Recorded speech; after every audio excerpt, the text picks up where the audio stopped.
ನೋಡಿ, ಸ್ತ್ರೀಯರಾಗಿರ್ತಕ್ಕಂಥವ್ರು ಸೋಮವಾರ ಅಥವಾ ಶುಕ್ರವಾರ ಆದರೂ ಮಾಡ್ಬೋದು.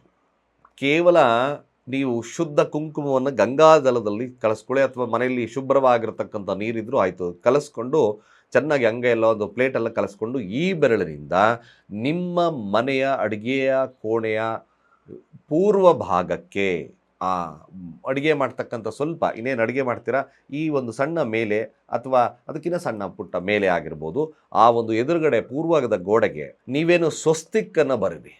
ಕೇವಲ ಸ್ವಸ್ತಿಕ್ಕನ್ನು ಬರೆದು ಪ್ರತಿ ದಿವಸ ನೀವೇನು ಮಾಡಬೇಕು, ಅಳಿಸೋದಾಗೆಲ್ಲ ಅದನ್ನು ಬರಿತಾ ಇರ್ತಕ್ಕಂಥ ಕೆಲಸವನ್ನು ಮಾಡಿ. ಎವ್ರಿಡೇ ಬರೆಯೋದು ಬೇಡ, ಯಾವಾಗ ಅಳಿಸುತ್ತೋ ಅದನ್ನು ಬರೀರಿ. ಓಂ ಶ್ರೀಂ ಮಹಾಲಕ್ಷ್ಮೀ ನಮಃ ಮಂತ್ರ ಘೋಷಣೆಯನ್ನು ಸ್ಟಾರ್ಟ್ ಮಾಡಿ ನಿಮ್ಮ ಅಡುಗೆ ಕಾರ್ಯಕ್ರಮ ಅಥವಾ ಇನ್ನಿತರೆ ಕಾರ್ಯಕ್ರಮವನ್ನು ಸ್ಟಾರ್ಟ್ ಮಾಡಿಕೊಳ್ಳಿ. ಖಂಡಿತವಾಗಿ ನಿಮ್ಮ ಮನೆಯ ಸ್ತ್ರೀ ಆರೋಗ್ಯದಲ್ಲಿ ಬರ್ತಕ್ಕಂಥ ಸಮಸ್ಯೆಗಳು ಕಡಿಮೆ ಆಗುತ್ತೆ.